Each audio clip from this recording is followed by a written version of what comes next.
নমস্কার দর্শক বন্ধুরা, আমি প্রতিমা কুকিং উইথ প্রতিমা চ্যানেলে তোমাদের সবাইকে আবারও একবার আন্তরিকভাবে সুস্বাগতম। আশা করি বন্ধুরা তোমরা সবাই খুব ভালো আছো, সুস্থ আছো। আমিও তোমাদের মতো ভালো বন্ধু পেয়ে খুব ভালো আছি। আজকের রেসিপিটা শুরু করার আগে যে সমস্ত বন্ধুরা আজকে প্রথম আমার রেসিপি দেখছো, তোমরা আমার আরও রেসিপি দেখতে চাইলে আমার এই ছোট্ট পরিবারে আমার বন্ধু হয়ে আমার পাশে থেকো। আমার জানা রেসিপিগুলো খুব সহজেই বাড়িতে বানিয়ে নিতে পারবে, আর যেমন সুস্বাদু হয় তেমনই স্বাস্থ্যকর। আজকে আমি পাট শাকের রেসিপি তোমাদের সাথে শেয়ার করব। আমি এখানে আমাদের যতটা পরিমাণ শাক লাগবে ততটা নিচ্ছি। তোমরা তোমাদের ফ্যামিলি মেম্বার অনুযায়ী শাক নিও। এই শাকগুলো বাছাই আছে, তবুও আমি আরও একটু ভালো করে বেছে নিচ্ছি। তার জন্যে দেখো একটা ঝুড়ি নিয়েছি, থালা থেকে একটা একটা করে পাট শাক ভালো করে এদিক ওদিক দেখে বেছে নেব। বন্ধুরা, কেউ স্কিপ্ট করে রেসিপিটা দেখো না। স্কিপ্ট করে দেখলে কোনো জিনিস মিস করে যেতে পারো, আর কোনো জিনিস মিস করে গেলে রেসিপিটা কিন্তু পারফেক্টভাবে হবে না, তখন টেস্টেও কিন্তু পরিবর্তন হয়ে যাবে। দেখো, তোমাদের সাথে কথা বলতে বলতে সব শাকগুলো আমার বাছা হয়ে গেছে। এখন এই শাকগুলোকে আমি খুব ভালো করে জল পাল্টে ধুয়ে নেব। শাকগুলো আমি ধুয়ে নিয়েই ফিরে আসছি। তোমরা কিন্তু আমার সাথে আমার পুরো রেসিপিটা দেখতে থাকো। দেখো, শাকটা বেশ ভালো করে জল পাল্টে ধুয়ে নিয়েছি। শাকটা ধুয়ে নেওয়ার পরও ঝুড়ির মধ্যেই রেখেছি, তাহলে তলা দিয়ে পুরো জলটা একেবারে বের হয়ে যাবে। আমি এই শাকের সাথে দেব মুগ ডাল, আর আমি এখানে 100 গ্রাম মুগ ডাল নিচ্ছি আন্দাজে। এবার এই ডালটাকে বেশ ভালো করে ধুয়ে নেব। সেই জন্যে একটা আলাদা বাটিতে করে জল নিয়েছি। এই বাটিতে করে 2-3 বার জল পাল্টে ধুয়ে নেব, যতক্ষণ না ডালের হলুদ জলটা বের হয়ে পুরো একেবারে সাদা জল হয়। চলো ডালটা ধুয়ে নিই। দেখো, ডালটাকেও ভালো করে ধুয়ে নিয়েছি। শাকও ধোয়া হয়ে রেডি, ডালও ধোয়া হয়ে রেডি। আমি কিভাবে রান্নাটা করব চলো সেটা তোমাদের সাথে সম্পূর্ণটা দেখাবো। সবে প্রথম আমি গ্যাস জেলে কড়া বসিয়ে দিয়ে দিচ্ছি ডালটা। ডালটা দেওয়ার পর এবার ওই ছোটো বাটি ভর্তি করে 1 বাটি জল দিলাম, আর একটুখানি জল দেব 1/2 বাটির মতো। এবার যতক্ষণ না ডালটা ফুটে উঠছে ততক্ষণ কিন্তু গ্যাসটাকে হাইতে রাখবো, আর খুন্তি দিয়ে এইভাবে একটু নাড়াতে থাকবো। দেখো, ডালটা কিন্তু ফুট উঠে গেছে। এইভাবে যখন ডালটা ফুটে যাবে তখন গ্যাসটাকে মিডিয়ামে করে দিয়ে অল্প হলুদ দিয়ে দিলাম। হলুদ দিয়ে আবারও ডালটাকে খুন্তি দিয়ে নাড়াতে থাকবো, আর গ্যাসটাকে মিডিয়ামে রেখে ডালটাকে একটু সেদ্ধ করে নেবো আগে ভালো করে। আগের থেকে কিন্তু ডালটা অনেকটাই সেদ্ধ হয়ে এসেছে। এরকম যখন ডালটা সেদ্ধ হয়ে আসবে তখন আমি এতে দিয়ে দেবো শাক।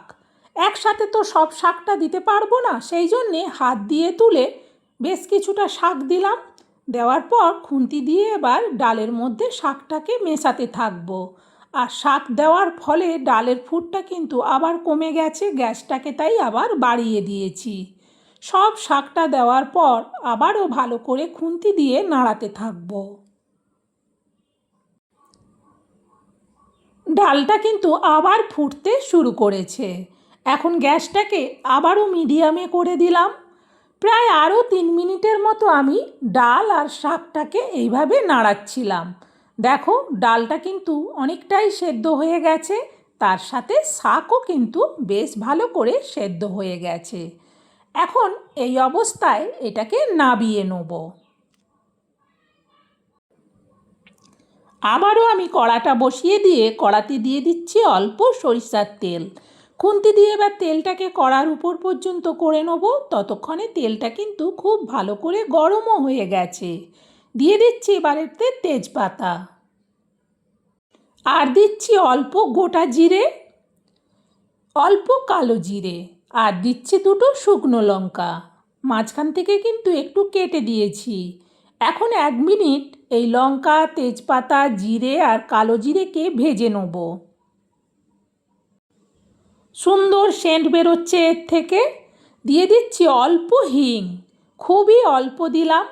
হিং দেওয়ার পর আবারও 1/2 মিনিটের মতো ভেজে নিয়ে দিয়ে দিচ্ছি এবার গ্রেট করা আদা, চা চামচের মাপে 1/2 চামচ। এবার ভালো করে আদাটাকে তেলের মধ্যে দিয়ে 1 মিনিটের মতো আদাটাকে ভেজে নিলাম। এখন দিয়ে দিচ্ছি পরিমাণ মতো লবণ আর দেব অল্প একটুখানি চিনি। লবণ চিনি দেওয়ার পর আবারও মশলাটাকে খুন্তি দিয়ে নাড়াতে থাকবো। এরপর এতে দিয়ে দিচ্ছি পরিমাণ মতো হলুদ আর দেব অল্প লঙ্কার গুঁড়ো। তবে ঝালটা যে যেমন পছন্দ করো সেই অনুযায়ী লঙ্কা দিও। হলুদ লঙ্কার গুঁড়ো দেওয়ার পর আবারও 1/2 মিনিটের মতো ভেজে নিলাম। সুন্দর কিন্তু মশলা থেকে ফ্লেভার হচ্ছে। এখন দিয়ে দেবো সেদ্ধ করা ডাল আর শাক। খুন্তি দিয়ে এবার ভালো করে নাড়াতে থাকবো। এই রেসিপিটা কিন্তু আমি খুব একটা বেশি পাতলা করব না, তবে তোমরা চাইলে এটা আরও একটু পাতলা করতে পারো। তবে যেমন এইভাবে বানাচ্ছি এটা কিন্তু ভাত রুটি দুটোর সাথেই খাওয়া যাবে। দেখো ডালটা বেশ ফুটতে শুরু করেছে। এখন দিয়ে দিচ্ছি 1 চামচ ছানা।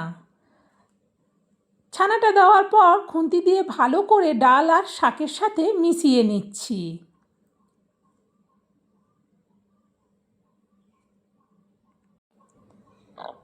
প্রায় 1 মিনিটের মতো ডালটাকে নাড়ালাম।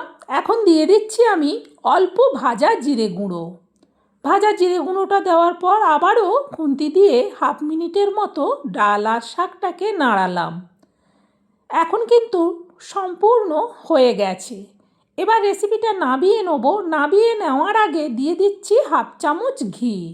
যেহেতু ডাল আর শাকের পরিমাণ অল্প সেই জন্যে 1/2 চামচ দিলাম।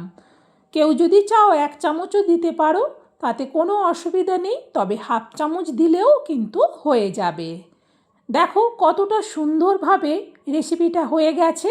এবার এটা নাবিয়ে নিচ্ছি। এই বড় স্টিলের বাটিটার মধ্যে পুরো রেসিপিটা ঢেলে নিলাম। সত্যি বলছি বন্ধুরা, পাট শাক এইভাবে রান্না করলে দুর্দান্ত স্বাদের হয়। একবার আমার দেখানো পদ্ধতিতে বানিয়ে দেখো, এর স্বাদ 3 দিন মুখে লেগে থাকবে। বন্ধুরা, এইভাবে আমি পাট শাকটা রান্না করে তোমাদের সাথে শেয়ার করলাম। আমার এই রান্নাটা তোমাদের কেমন লাগলো সেটা কমেন্টে জানিও। ভালো লাগলে কিন্তু একটা লাইক দিতে ভুলো না। আর রেসিপিটা তখন তোমরাও শেয়ার করে দিও। যারা পাট শাক কখনো এইভাবে রান্না করে খায়নি, একবার খেয়ে দেখো, মনে হবে যেন বারবার খাই। বন্ধুরা, দুর্দান্ত স্বাদের রেসিপিটা আজকের মতো শেষ হয়ে গেল। আবার অন্য দিন অন্য রেসিপি নিয়ে তোমাদের কাছে চলে আসবো। ততক্ষণ তোমরা সবাই ভালো থেকো, সুস্থ থেকো। টাটা বন্ধুরা।